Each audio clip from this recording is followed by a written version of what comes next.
Welcome बच्चों। तो हमारे पास है अभी प्रॉब्लम्स बोर्ड पर लिखे हुए, उसके हम आंसर्स ढूंढते। तो चलो पहला प्रॉब्लम है हमारे पास में फर्स्ट।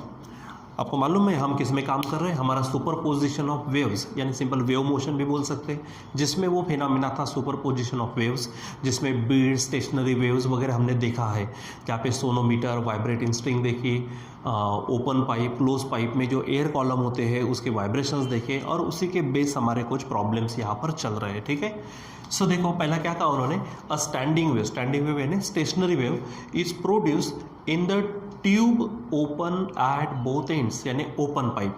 यानी हेडिंग डाल देते यहाँ पर सबसे पहले फॉर, अब उसने ट्यूब शब्द डाला तो अपन ट्यूब डाल देते, for tube open at both ends, दोनों एंड्स की तरफ क्या है, ट्यूब ओपन है। ठीक है, क्या है, द फंडामेंटल फ्रिक्वेंसी इज, अब फंडामेंटल फ्रिक्वेंसी यानी कौन, हम एन यूज करते, तो कितनी दी है उन्होंने, 300 हर्ट्ज। ठीक है, चलो आगे, what is the length of the tube, यानी आपको क्या निकालना है यहाँ पर, लेंथ निकालना है। ठीक है, तो क्वेश्चन मार्क।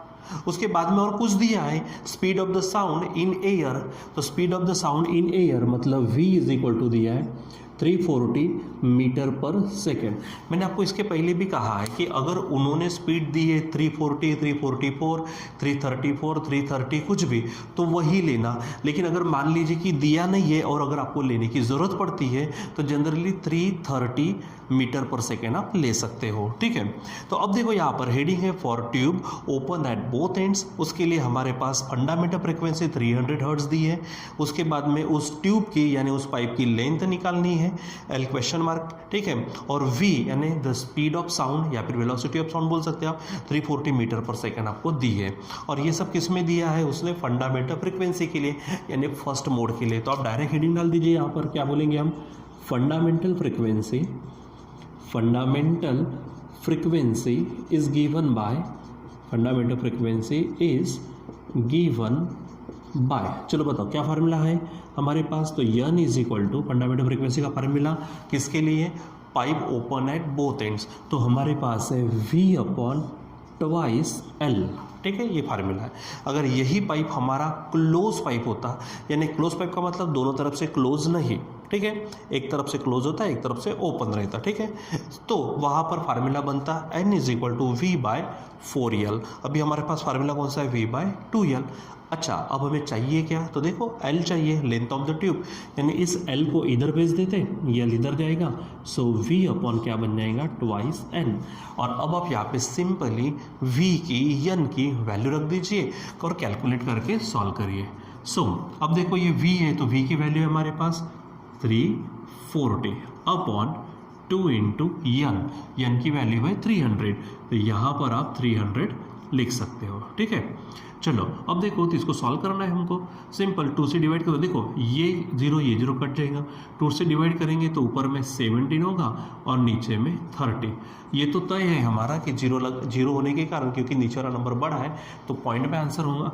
आप यहाँ पर जीरो डाल दीजिए, ठीक है, पॉइंट हो गया। अब ऊपर में क्या होगा, 170 डिवाइड करते चलो 30 से, तो 35 जा 150 होगा, फिर बचेंगे 20 यानी 200, फिर 36 जा ये बन जाएगा आपका 180, फिर आपके पास आएगा 20, यानी ये रिपीट होते जाएगा, 6 ऐसे रिपीट होते जाएंगे। तो आपको मालूम है 2-3 डिजिट के बाद में हम उसको राउंड फिगर या फिर 5 या 5 से ज़्यादा है तो उसके नाम का एक उसके प्रीवियस इसमें हम ऐड कर देते हैं। तो ये 5 से ज़्यादा है तो इसके नाम का एक इसमें ऐड कर दो, तो आप यहाँ पर आंसर लिख सकते हो 0.567, या फिर अगर आपको 4 डिजिट रखना है तो यहाँ 6 आने वाला है, फिर 6 आएगा, फिर 6 आएगा, तो एक आप ऐड कर दो तो यहाँ पर बनेगा 7। ठीक, तो ये बन जाएंगे लेंथ ऑफ द ट्यूब, इतने मीटर आपके क्या होंगे, लेंथ ऑफ ट्यूब होंगे। ठीक है, और आप आंसर देखो, यहाँ पर हमारा आंसर भी है, तो यहाँ पर आप थोड़ा वर्ड में पैक कर दो अपने आंसर को। सो बोलेंगे आप यहाँ पर length of the tube is equal to L, और यल आ चुकी है 0.5667 मीटर। ठीक है बच्चों, तो इस प्रकार से आप सॉल्व कर सकते हो। ठीक है, चलो तो अब हम देखते हैं हमारा नेक्स्ट क्वेश्चन, सेकंड क्वेश्चन। देखो क्या कहा उन्होंने यहाँ पर, जो देखो सबसे पहली बात क्या है कि जब भी हम यानी प्रॉब्लम सॉल्व करते हैं तो मैं आपको बार बार कहता हूँ, आज भी कहूँगा यहाँ पर, सबसे पहले गिवन मटेरियल, फिर क्वेश्चन क्या है वो, और इनको कनेक्ट करने वाला जो भी बेसिक है वो, यानी कोई फार्मूला, कोई डिस्क्रिप्शन, कोई डेफिनेशन, जो भी चीज़ है आपके पास वो सब आपको बराबर यूज़ करना है। So let us have the next second question. देखो क्या कहा, अ pipe open at both ends has a fundamental frequency of 600 hertz. तो यहाँ पर हेडिंग डाल देते, क्या बोलेंगे हम, for pipe open at both ends, या फिर आप ऐसा लिख सकते हो दोनों ओपन एट बोथ एंड्स लिखने के एवज में फॉर ओपन पाइप, ये इतने वर्ड्स भी लिखो तो भी उसका मीनिंग वही है, फॉर ओपन पाइप। क्या दिया उन्होंने, fundamental frequency. Generally fundamental frequency को हम एन से बताते हैं, तो ये बन जाएगा हमारा 600 हर्ट्ज, जो कि उसने खुद दिया है। आगे क्या कहा, द फर्स्ट ओवरटोन, ठीक है, आगे देखो यहाँ पर क्या कहा, the first overtone of close pipe. अब देखो इसमें ना क्लोज पाइप को भी मिक्स कर दिया, तो एक काम करते हैं, जब ये ना डबल वर्डिंग आती है क्लोज पाइप ओपन पाइप, तो आप थोड़े से सफिक्स एक्स लगा कर काम चला सकते हैं। जैसे कि यहाँ पर फंडामेंटल फ्रीक्वेंसी जो यन लेते हैं, मैं ओपन पाइप है इसलिए इसको मैं नाम दे देता हूँ NO। इसका मतलब क्या हो जाएगा, fundamental frequency for the open pipe. ठीक है, चलो आगे कुछ दिया है वो देखते। The first overtone of the pipe close at one and. तो फर्स्ट ओवरटोन जब आप लिखते हो तो आप जैसे लिखते हो N1, लेकिन यहाँ पर क्या है, क्लोज पाइप भी है, आगे चलेंगे तो ओपन पाइप भी है, यानी सफिक्स 6 लगाना ज़रूरी है, तो मैं NC1 ऐसा लगा देता हूँ। इसका मतलब क्या है, first overtone for close pipe. तो यहाँ पर लिख देते हैं हम क्या, NC1, ठीक है, इज इक्वल टू, आगे बढ़ते देखो, the first overtone of the pipe close at one and has the same frequency यानी is equal to as the first overtone of the open pipe। अब ओपन पाइप के लिए अगर है सिंपल, अगर एक ही होता तो मैं इसको भी N1 कह लेता, लेकिन यहाँ पे क्लोज पाइप के लिए NC1 और ओपन पाइप के लिए NO1 ऐसी वर्डिंग डाल देता मैं, यानी ये NC1 is equal to NO1 ऐसे हेडिंग डालता। इसका मतलब क्या है, first overtone for close pipe is equal to first overtone for open pipe. ये कंडीशन हमको दी है। चलो आगे बढ़ते हैं। How long are the two pipes. अब how long are the two pipes, इसका मतलब क्या है कि आपको उसकी लेंथ निकालनी है, और स्पीड ऑफ साउंड दिया है 300 मीटर, वो लिख लेते, तो V is equal to 300 metre per second. ठीक है, ये आपको दिया है और आपको पूछी है दोनों पाइप्स की लेंथ पूछी है। ठीक है, तो ये आप थोड़ा बराबर ध्यान दो। तो क्या क्या दिया है, सबसे पहले तो जो गिवन डेटा है वो लिख लिया हमने, उसके बाद में क्वेश्चन वो भी समझ में आता है क्या, कि how long are the two pipes means we have to find the lengths of the two pipes open at one end and close at one end. ठीक है, open at both end close at one end. ठीक है, यानी simple open pipe और close pipe के लिए हमको क्या करनी है, यहाँ पर लेंथ निकालनी है। ठीक है, चलो फिर से एक बार, the pipe open at both ends has the fundamental frequency 600 hertz. देखो NO सिर्फ इतना लिखना हमारा जनरली डिनोट करता है कि fundamental frequency for open pipe. ठीक है, दिया है। उसके बाद में कुछ कंडीशन दी है, द फर्स्ट ओवरटोन, यहाँ से एक नया स्टेटमेंट शुरू हुआ होता। ठीक है, the first overtone of pipe close at one end, जिसे हमने शो किया NC1 से। ठीक है, has the same frequency same है किसके लिए, as the first overtone of the pipe open pipe. ठीक है, यानी NO1। ठीक, उसके बाद में कुछ दिया है, साउंड की स्पीड दी है। ठीक है, तो वो है हमारे पास 300, और कहा है how long are the two pipes, यानी लेंथ निकालने दोनों पाइप्स की। ठीक, तो चलो काम करते हैं यहाँ पर। तो पहली बात ओपन पाइप के लिए दिया है तो हम इसका काम कर लेते हैं। ठीक है, तो NO is equal to, NO का मतलब क्या है कि ओपन पाइप की फंडामेंटल फ्रीक्वेंसी, हेडिंग डाल देते हैं, क्या बोलेंगे हम, फॉर ओपन पाइप। तो ओपन पाइप के लिए NO मतलब फंडामेंटल फ्रीक्वेंसी। फार्मूला क्या है, देखो यहाँ पे पढ़े थे। अच्छा, यहाँ पे NO वगैरह लेने की ज़रूरत नहीं थी क्योंकि सिंपल एक ही पाइप था।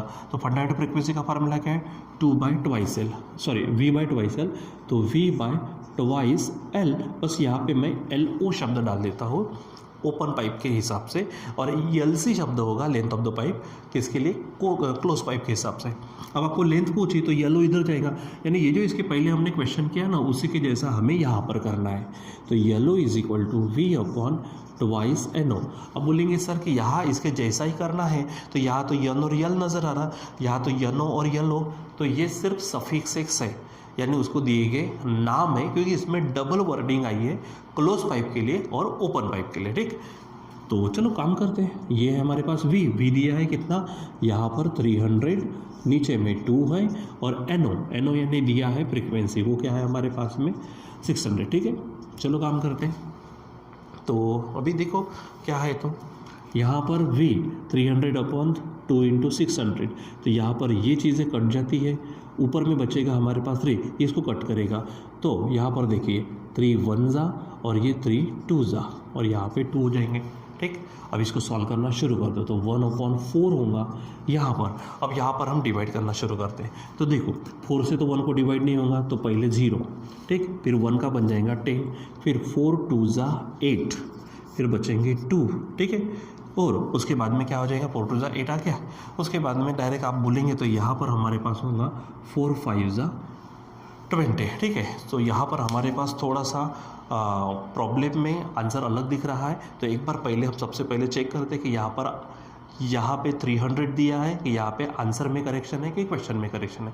तो पट से पे 2 सेकंड में इसको करेक्ट करता हूँ, चेक कर लेता हूँ मैं यहाँ पर कि हमारे पास स्पीड ऑफ साउंड और या फिर हमारा आंसर, क्योंकि यहाँ पे आंसर मैच नहीं हो रहा, तो दोनों में से कहीं एक जगह पे क्या हो सकता है वहाँ पर करेक्शन। तो पट से पे 2 सेकंड में क्या करता हूँ, करेक्शन चेक करता हूँ। आप तब तक इस चीज़ को देखो। ठीक है,